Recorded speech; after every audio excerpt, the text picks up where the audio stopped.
Ghost stories get dismissed as fireside fictions unless they're as precisely crafted and genuinely terrifying as Hokum.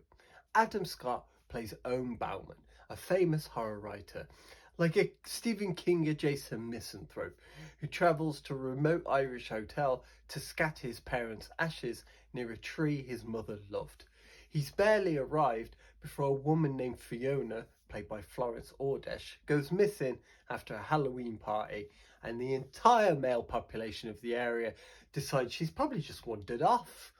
Ohm, prickly, alcoholic, and unable to stop thinking about the mother he lost, will not accept that.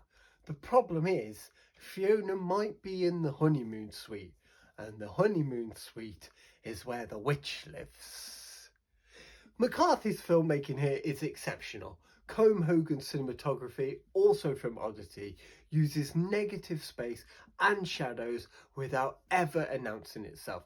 The camera locks into Adam Scott's character's POV just long enough for you to start wondering what's in the dark alongside him. The editing understands horror rhythm at a deep level. It knows when to hold, when to cut, and when to let the dread breathe. Adam Scott gives an incredible performance because Ohm is not likeable. He's an absolute dick. He burns someone asking for career advice. He just burns them.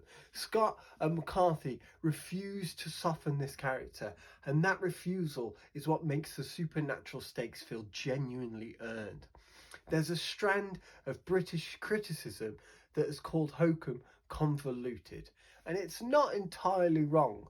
The narrative detours through 2 hospital stays and a shroom smoothie hermit, played by David Wilmot, that push against the film's otherwise economical storytelling.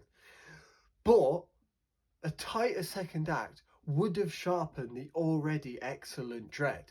And McCarthy's instincts are so calibrated that even the messier passages feel like deliberate disorientation rather than carelessness. And the horror sequences themselves are among some of the best I've seen this year. Hokum is what happens when a director earns his influences and uses them well, instead of simply just putting them, repeating them back on screen. McCarthy doesn't crib from The Shining or The Innocents. He absorbs them and he builds something new on top of them. This is classical horror with a thoroughly modern character at its centre, and it's genuinely frightening.